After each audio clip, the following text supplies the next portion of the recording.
The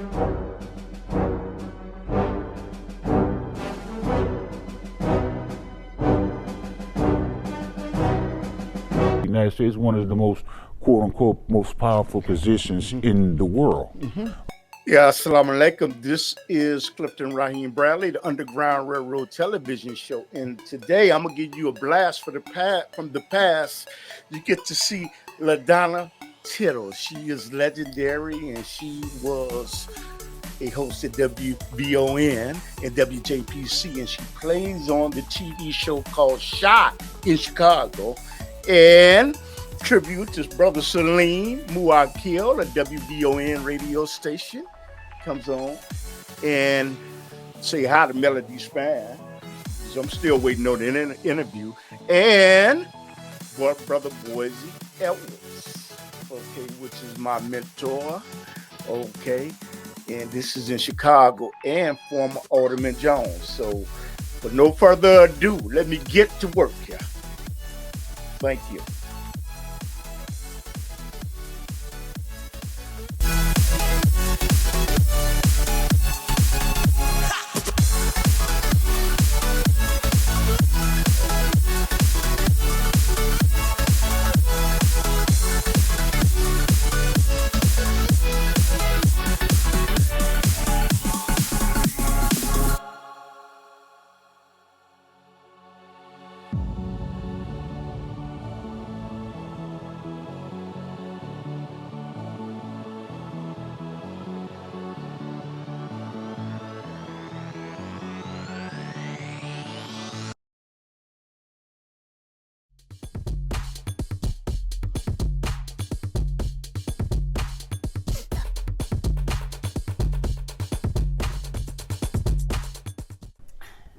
Welcome back to your show, Underground Railroad. This show shows on Channel 19 every Saturday at 10:30, and your host is Clifton Raheem Bradley. But today we are live, so I want to encourage our audience to call us. We have about 13 more minutes on our show. So let's go ahead and discuss. We're talking about the elections, upcoming elections. What do you think is the role of our African American community, our Black community, as far as these elections? Oh, that we should get out and vote. I just did a promo on my show, Cooking with Tittle. We're on every Thursday at 8 o'clock and Fridays at 3 o'clock. And I just did a promo about voting for democracy. It is so important that we do not elect felonious criminals into this White House. And it's slowly deteriorating what is happening now with the former president, that they're trying to take away our rights, women rights, as far as abortions are concerned, or whatever your view is about life. But women that are having a hard time with pregnancies, women who are dying because they can't get medical attention because of this crazy reversal of Roe versus Wade, which was in effect for the last 50 years.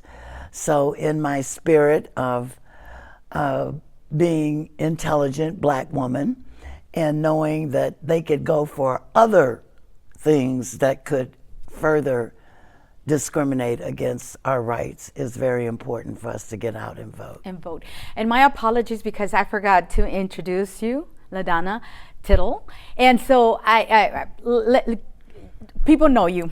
People know you from various... They may not. They say it's not who you know, it's who knows you. Who knows you.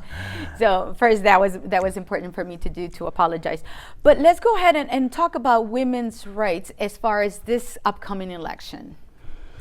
Well, it's like I just said, we have to be more cognizant of how we vote and who we vote for. Now, as Malcolm X said one time, and he says it in Message to the Grassroots, who would you rather be eaten by, the lions or the tigers? Mm-hmm. Okay, so this is a democracy. We have two parties, Republican and Democrats, And before a long time, before Reconstruction, black people were Republicans. That's right. So, but let me go ahead and play devil's advocate, because there are 3 other candidates, independent candidates, and in the past it's always been used like, hey, you know, if you vote for any of them, you're gonna let someone else. However, across the nation, and I've been traveling, I'm still traveling. Oh, I want to go with you. Take me with you. I will. My next trip. So, however, right now it feels like my sense that I'm getting from various people across the country is that they're tired of these 2 parties. It seems to me from what I hear. I just hear. Well, what are you? If you waste your vote. Let's not waste our vote. Right now, there is not one outstanding independent candidate that stands out to me. So we have Kennedy, and we have Stein, and we have Cornel West. So when I talk to people, you're talking about Dr. Cornel West? Yes. And he's going to make president. And I'm talking, okay, Jill Stein, and this is the 3rd time for her running, and I doubt if she's going to make it too. Well, she's on the ballot. It's not that they're not good enough, but what I'm saying is that you have to be realistic with this election. This election is very important to us. And by the way, so are your local elections and who you elect in your local offices. So I tell people all the time, you know, get out and vote. It doesn't have to be a major election for president or for vice president. You have to vote for your councilman. You have to vote for, now you can vote for your school things. You can vote for mayor. You can vote for alderman. These elections are very important. Governors are important. So let me ask you, because in my previous conversation with the previous guest, we talked about, okay, to this day, okay, all across the nation, we still do not have health care as Americans. But we have some kind of health care, thanks to the Obama administration. Okay. We have some kind of health care. With the former president, we did not even have that. They've been knocking down everything. Now they're making it so that you can use machine guns to kill people. Okay. They just had a shooting today. You know, that was horrific. And it's because the Supreme Court, which is heavily weighed by the former president who elected some of these people, and they blocked it. And here you got a mass shooting going on. And it's going to continue to go on until we can do something about it. So that's when I speak to people across the nation, and I would love to take you with me so that you can hear. Oh, I would love to go. Yes. And I'll do my cooking with them, because that's what I do. Oh, that's what cooking you do. with Tittle. And I love all kind of ethnic dishes, and I love experimenting different cultural foods. So, you know, with food, everybody comes to the party, right? Oh, that's right. Everybody shows up, right? Everybody shows up. And that's a good way to actually start in the dialogue. Yes, I think it would be absolutely. awesome. Around a good plate of food, chips, dips, whatever you like to eat. And then have a nice discussion about and it. have a good discussion, and hopefully something will come out of it. It's very hard to change people's minds, because a lot of minds are made up. They talk about black men wanting to vote for the former president. That's ridiculous. It is ridiculous. I mean, this man is a felonist. He's been said guilty. There are people who said they wouldn't vote for him if he was guilty, and he has been found guilty. And I believe with the other charges, the insurrection that happened January 6th, where people were killed, this is serious. This man says if he shot somebody in New York City, he would never be atoned for his criminality. That is the wrong statement to say. Just because you're president, you can go and shoot somebody, you won't be convicted. That's not right. I agree. No man is above the law. I agree. I totally agree with you. Now, let me go ahead and play devil's advocate. Say. Yeah, let me play devil's advocate based on the question right here.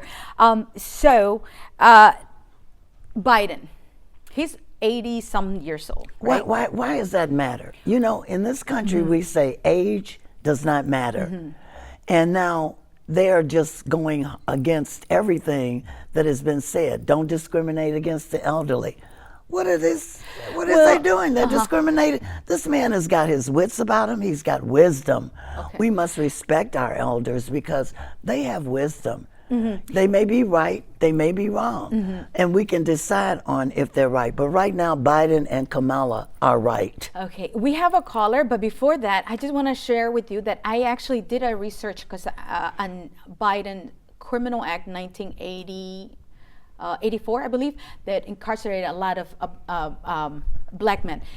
Okay, so let's go ahead to the caller. And I did my, we'll talk about that. Can we have the caller? Yeah, you know what I was calling to let Ladonna know that I love the WVON and WJPC, which I love, and Shaymar. Shaymar, I love it. You mean the shy. The shy. Okay. But I understand what you mean. What's your question? I think that was just to comment. I love you. Thank you for calling in. Appreciate that. Appreciate all of my my supporters, and thank you for supporting me with The Shy and other movies that I made. And I'm wearing my Prince glasses, you know, the third eye, the windows to your soul. So I see you, caller. I see you. Okay, excellent. So this is based on research that I did in a graph, and actually there's a video of that I came across where a guard was commenting on how after that act there was incarceration. I mean, black men were incarcerated. You're talking about January 6th? No, Biden. You're going back to 1984. 1984, Mm-hmm. yes. So, you know. Biden wasn't president in 84. No. He pushed for that law. Okay. That is the case. So many times what I come across is when our politicians actually tell us something and then do something else. And I'm very concerned because I was just in Washington, D.C. last week. Well, you know that's going to happen, don't you? And you know politicians do lie. Yes. So, okay. Let's be real here. Unfortunately, they do. They say what is necessary to get over. But shouldn't we make them accountable? Well, should we? We try to. I think we So what try. can we do to make them accountable? Put them in jail, probably. Give them a few days to rest up, you know. But of course, you can't incarcerate everybody. But I can say this much, that the fairness of the law has yet to be showcased among equal opportunity. And when we say equal opportunity, we have to say it in the true essence of what it means. Agree. And when you have what is happening now today in the Supreme Court that will not make a decision to tell the former president, I hate to even say his name, the former president, that he is not above the law and what he did was wrong, and make him accountable for it. Mm-hmm. And I hope this judge, who is going to give a determination as July 11th, I hope the determination is to at least put the former president and have him to either be under house arrest through the duration until the election is over, or else, as he was calling for Hillary Clinton, put him in jail. You know, we talked about accountability. What about when for example, I work in an African American high school, and I see the needs of our students, and yet I see that our congressmen, when I was over there, they prioritized Israel over Americans. That was devastating. When I would try to communicate with many of our congress people and our representatives, I was just told Israel first, to my face. So I was so sad and disappointed because my community, my youth, our youth of our communities are struggling. I drive there and I see this need, and yet I see all of these, our politicians not necessarily working for us. You know, so it's so devastating. I feel you. And black and brown men and people of color or people of minority status should want to help themselves. You have to pull yourself up. You can get a handout, you can get a pull up, but if it's not in your heart or in your mind to do what is necessary, nobody can, you know, how do they say, you can take a horse to water, but you can't make them drink? Well, there you go. We're running out of time. Oh, no. We need to say, okay, thank you for watching Underground Railroad, and we'll see you. Bye. Watch the show.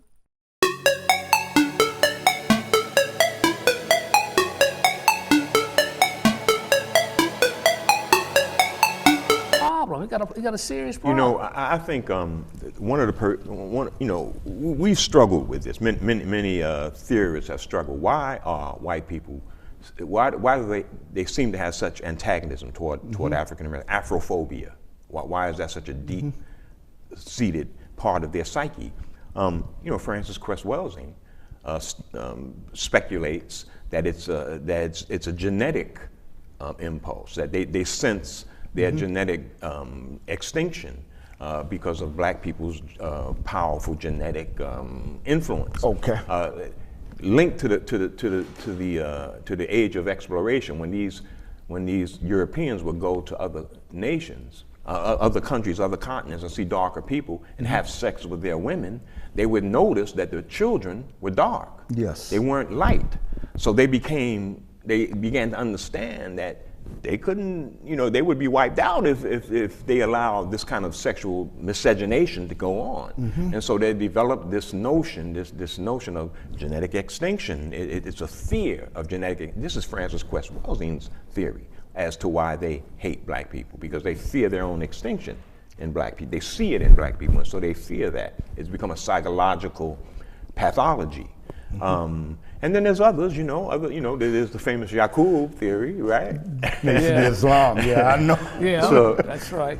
So I mean, but there are people who have tried to figure out, the sun people, ice people theory, that black people evolved in the sun where there was abundance. We didn't develop those kinds of aggressive tendencies. White people evolved in an area where there was sparse resources, and so they developed a very aggressive nature in order to secure the resources. And when these two sensibilities came into proximity, the ones with the aggressive nature took over, and so that's another thing.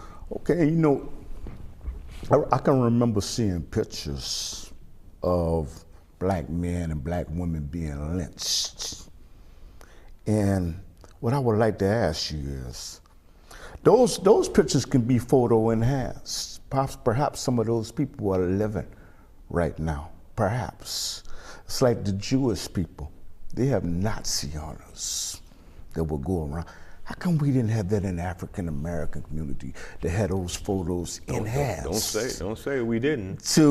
I've heard stories of brothers who did do that. Tell us. And I'm talking about do what the Jewish people did to hunt down the individuals that, after the pictures are photo enhanced, be found and prosecuted. Why? Well, listen, a lot of those families are just gone.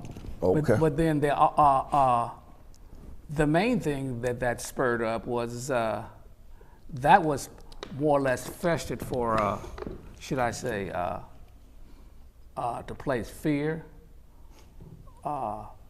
It's like a bunch of gangs in the neighborhood, and they're able to maintain the neighborhood through a psychological principle of fear. Fear is very powerful means of control. It has no change. There's no physical change, but the change are in the mind. And that was just a means of control. I mean, if you look at some of what the Nazis did to the Jews, or you can go to what the Japanese did to the Chinese and Nanking. I mean, you talking about that's something universal if you want to look at it. In a true sense, it's just to impair fear into the people where they have less control. In other words, I don't have to have a gun to watch you no more. I don't have to have a man with a whip to watch you no more, because this fear changed the mind. When I've lynched you, I've done all types of cut your penis off. It's just all types of stuff. It's like the ISIS, what they did. They chop off people's head. Why did they do that? But what I'm asking is, why didn't we have hunters like the Jewish people have to go? I just got to answer that. It's fear. Okay. Fear. Fear paralyzes you. Somebody come to you with a gun and say, "Get out that car." You're so paralyzed with fear, you automatically you do what and that's the problem is fear. Black people didn't have any alternative value system when we came here. That's right. We were totally surrounded by white supremacist doctrine and ideals. We didn't have any sanctuary. Maybe the church acted that, but that was tainted by white supremacy as well. But that's all psychological. There was no place that you could go physically. No, exactly right. So we were absolutely helpless and vulnerable. Okay. And so we had to figure out other ways of surviving and retaliating. There were some people who did that. Was really extraordinary. Think about it, what they had to fight through in order to have that kind of mindset. We were absolutely surrounded by white supremacist institutions and psychological conditioning. So it was very difficult for That's us right. to And think about the American Indians here. Yeah, they. See, about the only place that America, people could go was probably to the Indian reservation there. Right, that's right. And many of us did do that. Exactly. We took sanctuary there. Senator Kirk, when he was senator, he had come up with a bill to find the GDs and the gangster disciples to have them prosecuted. But why didn't he come up with a bill to have whites prosecuted that belong to these groups? Damn, we only got 3 minutes left. So we're going to do a part 2. But you know what? I'm going to give y'all the finishing comments because there may have been something that y'all wanted to say that I didn't give you a chance to say. So you could tell, what show you come on, what time you come on. And so we start with Dr. Lee Warren. Okay. I have a show called PLM, the Power Laden Man. It comes on every Wednesday from 8:30 to 9:30. That's every Wednesday on Channel 36, CAN TV. Okay. And it's reshown from Thursdays from 10:30 to 11:30. And we have lectures in Hyde Park there at the Lutheran School of Theology. And it's every Sunday from 2:30, but call the plumb lines. That's 773-509-8124. Again, that's 773-509-8124. Okay, that may have been something you wanted to say and give you information. Well, no, every Saturday night, 7 to 10 on WVON 1690. And check out In These Times if you get an opportunity. It's online, inthesetimes.com. And Salim Muwakkil, I have a wide, oeuvre, I guess you can say, of work of journalism and columns and stories that I've done over the years.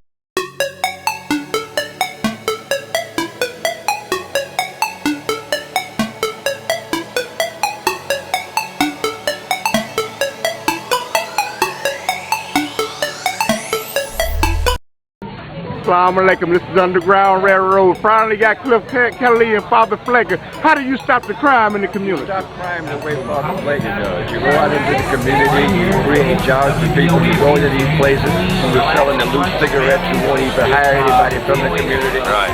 You do what Father Flager does. Okay. What he teaches all these young people. Okay. I think exactly what Cliff said. You got to implement in the community. You got to give people jobs. We got to demand our unemployment stop being 30%. We got to get good schools in our neighborhoods. We got to have options for our young people to do, and we got to help those coming back from prison with alternatives and sending them back to prison. We cannot think we're going to stop violence by just blaming parents and blaming neighbors and not blaming the root of the problem. You got to get them the Malaysia Airlines. The Malaysia Airlines, where all the whole world wants to get to the root of what happened. Let's have the courage to get to the root of what violence is about. Okay, we all watch the Underground Railroad every Saturday night at 10:30. Yes, sir. Saturday night, yes, sir. I got to get both of these guys on. I've been trying to get them for years. I'm going to do that. We're going to both be out. Okay. Thank you. Thank you. Yeah, I follow you guys.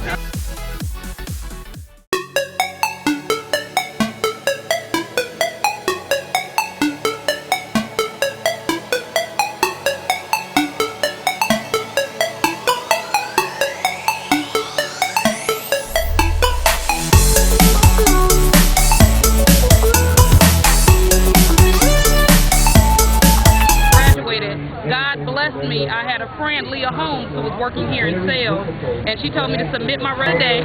Thanks for your support. Thanks again. We really appreciate you. Thank you for coming out. You will watch the Underground Railroad every Saturday night at 10:30? I got you. Now that's a little past my bedtime, but I'm gonna do it.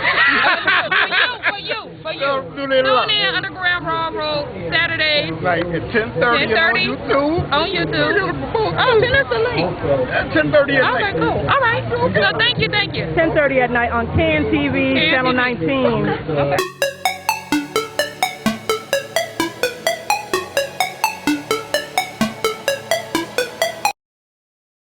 at these and hearing these, do you worry about, either both of you, do you worry about these powers and the power that they have to crush and to control? No, I don't worry about that because, you know, I understood when my daddy was in my grandfather's testicles, he was being watched before he got here.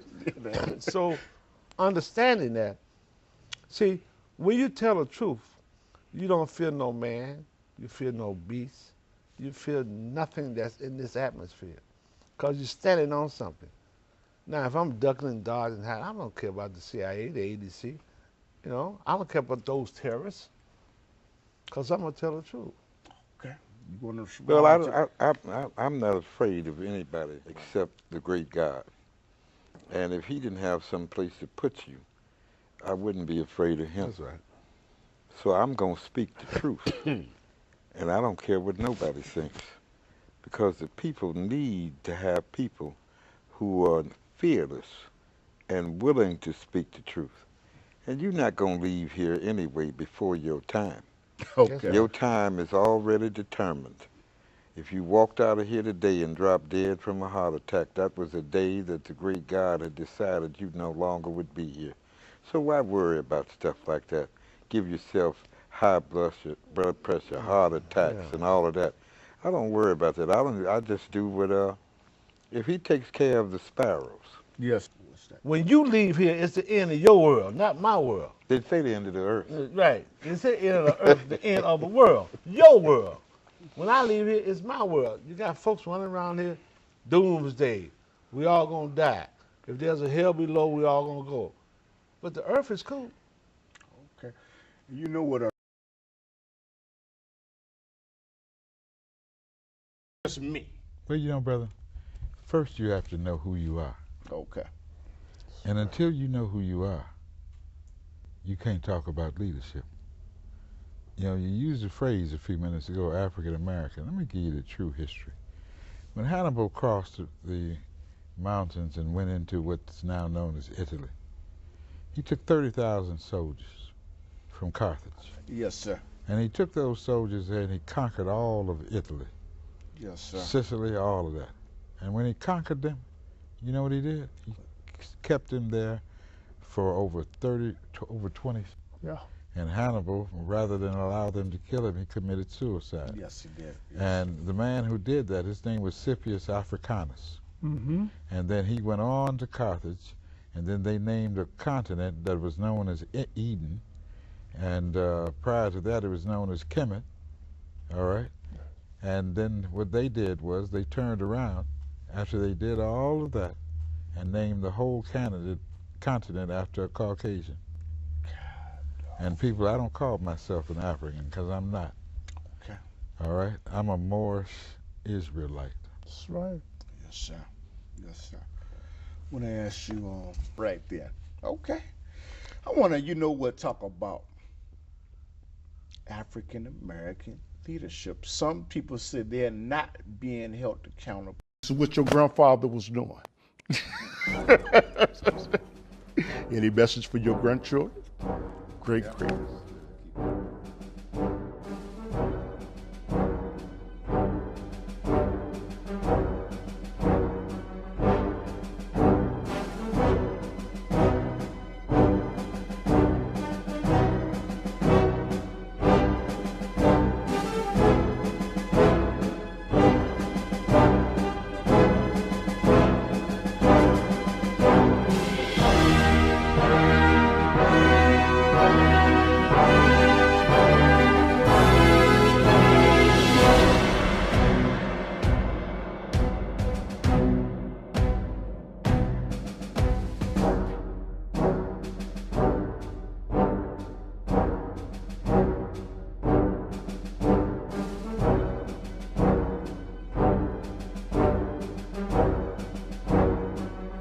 Because I happen to have known someone who was in the NSA.